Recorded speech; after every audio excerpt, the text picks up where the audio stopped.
Hi, I'm Barry. So now we've applied our knotting and it's all dry, we're now ready to apply some paint.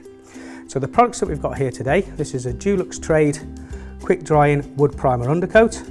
So we'll be putting 2 coats of that on, and then following that we're going to be putting 2 coats of the quick drying gloss. It used to be 1 coat of gloss, but now they've insisted on 2, it gives it a better finish.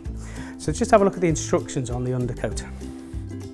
So it tells us that we need to thoroughly stir before use and then make sure everything's knotted. Again, we've done all that. Little label just there, low VOCs, okay, which is the volatile organic compounds. Okay, so it's kinder to the environment, but it's also nicer to work in. You're not getting all those nasty fumes that are associated with the traditional undercoats and gloss, and I like these. So let's get the lid off. One of the important things we're getting with our lids is that you get all bits of dust in there and all sorts of sort of nasties that we don't want to get in our paint. So we get our dust brush, okay, and just make sure we dust off the lid so we don't get any bits that are going to be dropping in there. We get our 6-in-1 tool. Again, these are really handy. Okay. Lever that off. Okay.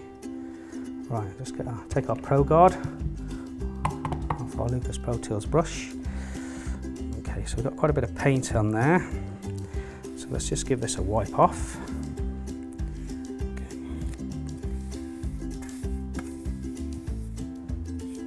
And again, if we were to leave that, it would dry, and then we put the lid back on, all the bits are dropping the paint, and again, we don't want that. Okay. Right then. Again, it's quite like a jelly in there. So we'll get our stirring stick that we've used on the previous videos, and we'll give this a good stir around and turn it from a gel into a paint. Okay. This will also mix all of the pigments and all the other ingredients that are in there. Got our brush, clean our stick.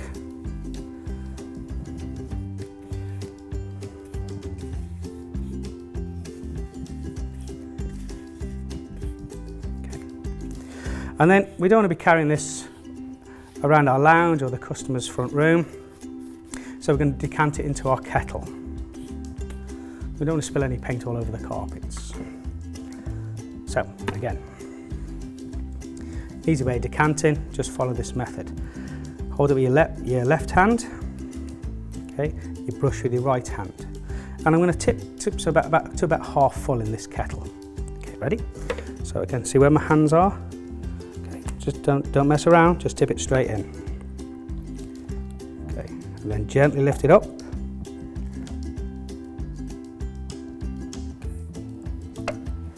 And get your brush, give it a good wipe. Okay, get it out of this ridge. Okay, because if we get that all sort of formed in paint, we're not going to be able to get a lid back on again. And then just a nice bit of housekeeping. Just get a clean cloth, give that a nice wipe.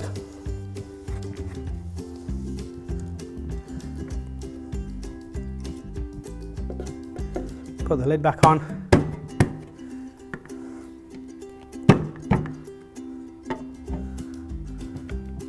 And now we're ready to do some priming.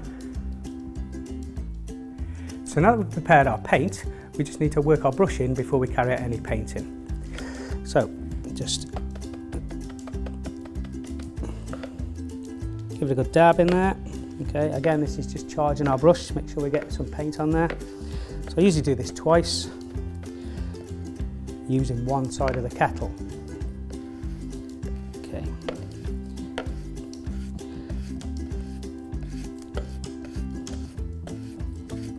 Right, we're ready to go. Sometimes you have to thin primer, but this looks pretty good to use anyway. But I really want that paint to penetrate into the timber, so we'll give it a go. If you do have to thin it down, then we can come back to it later on down the wall. So a little technique for you. So it doesn't matter if you just get a little bit on the plaster, that's okay. So get your brush in there, tap tap side to side. Again, we get paid for putting paint on. So again, just move the dust sheet back a little bit, keep the carpets protected. Again, dip in, tap tap, side to side, ready to go. So I'm going to go into this little groove first, okay? Now these are notorious for running, so we're just going to be careful and just keep an eye on those just in case it does. It shouldn't really do it with this acrylic system though. So into the groove. Okay, get plenty of paint in there. Then we're just going to do the top section again. In, tap, tap. Okay, just run the top in. Okay, you'll also notice I haven't done any rubbing down. Okay, the woodwork is very, very smooth. Okay, and it will fur up after this first coat. Okay, so now the bottom bit, another little painter's trick. Okay, we have masked the carpet, but we don't want to put loads of paint on there so it can seep down. So we're just going to do a little bit of cutting in. Okay, and we're just going to keep the paint, again, not too thick at the bottom. And a little trick for you. See if I can move these across. Okay, right. So just push it down. And then just to cut the bottom in. Okay, just get your little finger. Okay, and we're going to run it across there. What's this? So put your brush down, get your finger.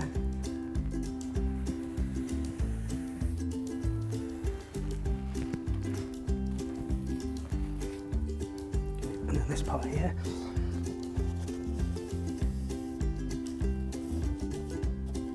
Okay. So it looks quite scruffy at the moment. Okay. So we just put it on anyhow we want. Then this is the secret. Take the excess out the brush. We do this a lot with painting. This is going to be our laying off. Excess out the brush.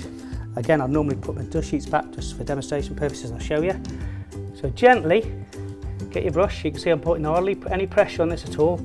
And again, the filaments on this brush really do give a nice finish. And you can see it's eliminating the brush marks. Okay.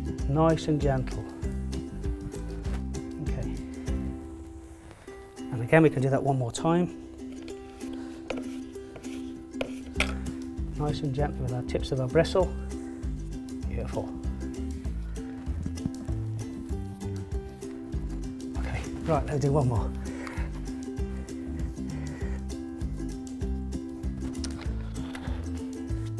Again, let's go into this groove. Do the top.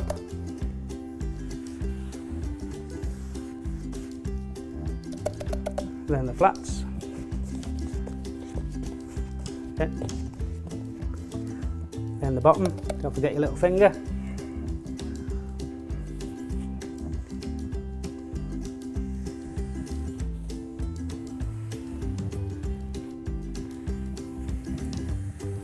And again, it looks all scruffy. You can see the brush marks. And you get this with any brush, but this one, the finish you're going to get, this is great. Excess out the brush, gently overlap what we've just done.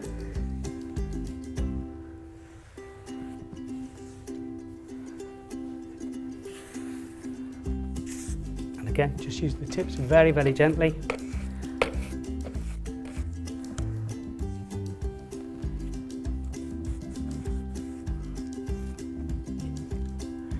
And now I'm going to carry on and do the rest of the room.